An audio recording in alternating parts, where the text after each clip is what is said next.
Welcome to another video on corporate governance. In the previous video, we discussed the meaning of corporate governance and the main actors in the governance of a corporation. In this video, we will discuss the basics of corporate structure and briefly, the roles and responsibilities of boards of directors.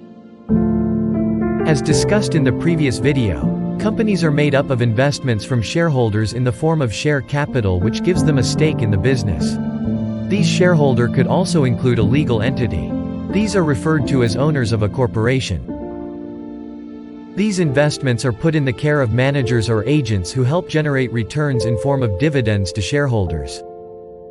Due to the issue of the separation of ownership and control, the shareholders appoint a group of people to monitor managers so that they always act in their best interest.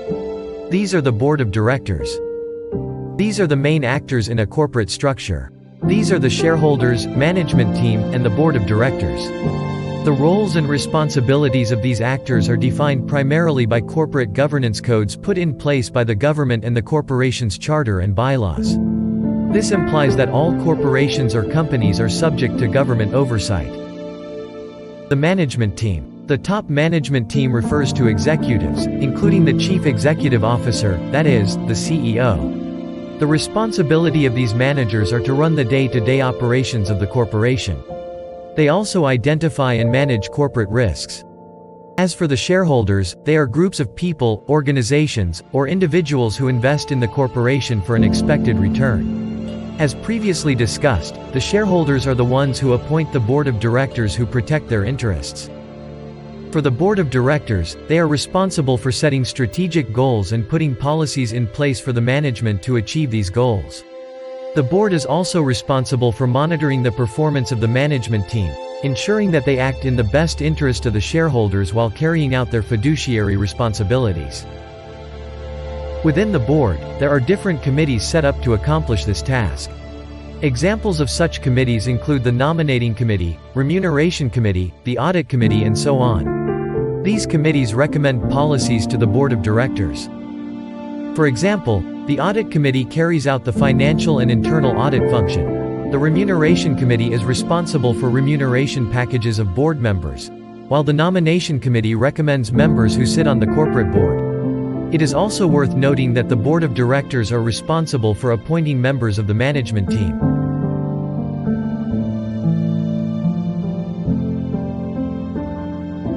Furthermore, on the boards of directors, depending on the country, there are two types of board structures. These are unitary boards, also known as single-tier boards, and dual boards, also known as two-tier boards. Unitary boards are mostly adopted in countries such as the UK and Sweden, while dual boards are used in countries such as Germany and the Netherlands. In unitary boards, the board of directors and the management sit on the same board. The groups of corporate governance actors are required to work cohesively to achieve corporate goals. The roles of these management and the board of directors in this setting are blurred. As for the dual board, the management board or team, and the board of directors sit on separate boards. The responsibilities of both groups are clearly defined in this setting, where the board of directors oversee the management while handling the long-term strategic planning and decision-making. The management board executes these plans while running the business.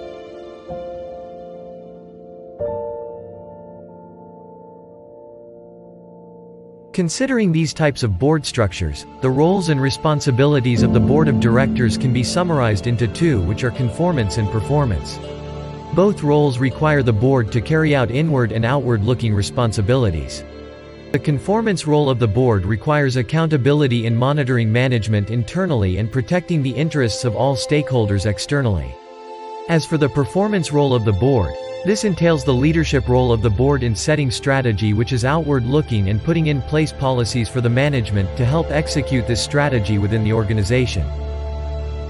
So what have you learned so far? We identified the main actors of a corporation. These include the shareholders, the top management team, and the board of directors. Where the shareholders refer to investors who invest in a corporation, the management act on behalf of the shareholders in putting these investment to work, acting in the interest of shareholders to generate returns for their investment. Due to this separation of roles, shareholders appoint the board of directors to monitor the activities and decisions of the management. This is to ensure that they act in their best interest. We now discussed more on the board of directors and their responsibilities. We identified two types of board structures, which are unitary boards where the management and the board of directors sit on the same board with blurred roles, and the dual boards where the management and the board of directors sit on different board with clearly defined roles. As for the role of the board, this was summed up into conformance and performance roles of the board. Where conformance refers to the accountability role of the board, performance refers to the leadership role of the board of directors. That will be all for this video, and thank you for watching. Please look forward to more videos on corporate governance. So, see you in the next one.